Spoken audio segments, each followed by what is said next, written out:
যে target killing এর উদ্দেশ্যে মূলত নুরুল হক নূরের উপর এই ধরনের হামলা করা হয়েছে।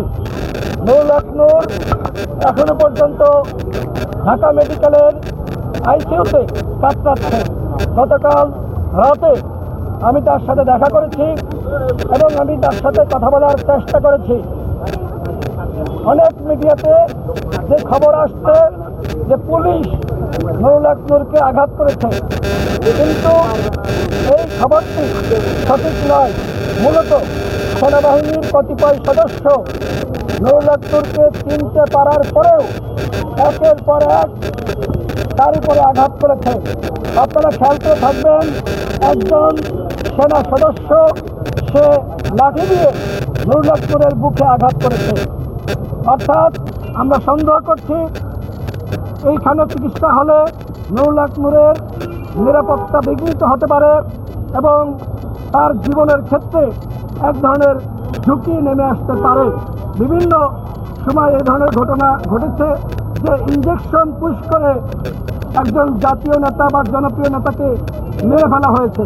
সুতরাং নুরুল হক নূরকে যেহেতু সেনাবাহিনীর কতিপয় সদস্য এইভাবে হামলা করতে পেরেছে এবং আমাদের কাছে যেটি মনে হয় যে টার্গেট কিলিং এর উদ্দেশ্যে মূলত নুরুল হক নূরের উপর এই ধরনের হামলা করা হয়েছে।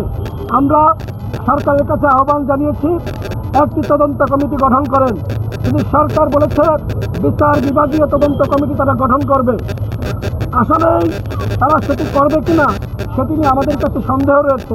দেখেন যে আমরা 2018 সালের কোটা সংস্কার আন্দোলনের নেতৃত্ব দিয়েছি এবং এই জুলাই গণঅভ্যুত্থানে আমাদের ভূমিকা আপনারা সকলে জানেন। আজকে সরকার 3টি দলকে নিয়ে বৈঠক আহ্বান করেছে। এইটা আমাদের সাথে বৈষম্য।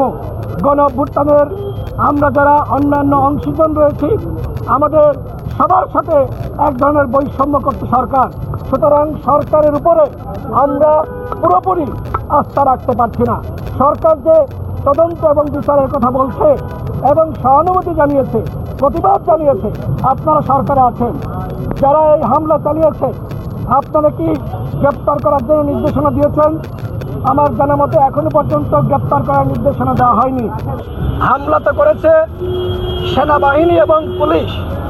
সেনাবাহিনীর নামে কি আসলে মামলা নেওয়া হবে? সরকারের পক্ষ থেকে বলা হবে যে সেনাবাহিনী তাদের বিরুদ্ধে ব্যবস্থা নেবে। কিন্তু সেটি যদি নাই আমাদের আপত্তি নাই, কিন্তু এই বিষয়ে আমরা এখনো পর্যন্ত কোনো পদক্ষেপ লক্ষ্য করছি না। বরং আমরা দেখলাম যে সেনাবাহিনীর পক্ষ থেকে আমাদেরকে দোষারোপ করে এক ধরনের বিবৃতি দেওয়া হয়েছে। বাংলাদেশে মবের বিরুদ্ধে সবথেকে বেশি বক্তব্য দিয়েছে নুরুল হক নূর, রাশেদ খান সহ আমাদের নেতা কর্মীরা। সুতরাং আমরা মবকে কোনোভাবে আশ্রয় প্রশ্রয় দিচ্ছি না। তৃতীয় যে প্রশ্ন, নুরুল হক নূরকে আমরা আবারও দাবি জানাচ্ছি, নুরুল হক নূরকে চিকিৎসার জন্য দেশের বাইরে নিতে হবে।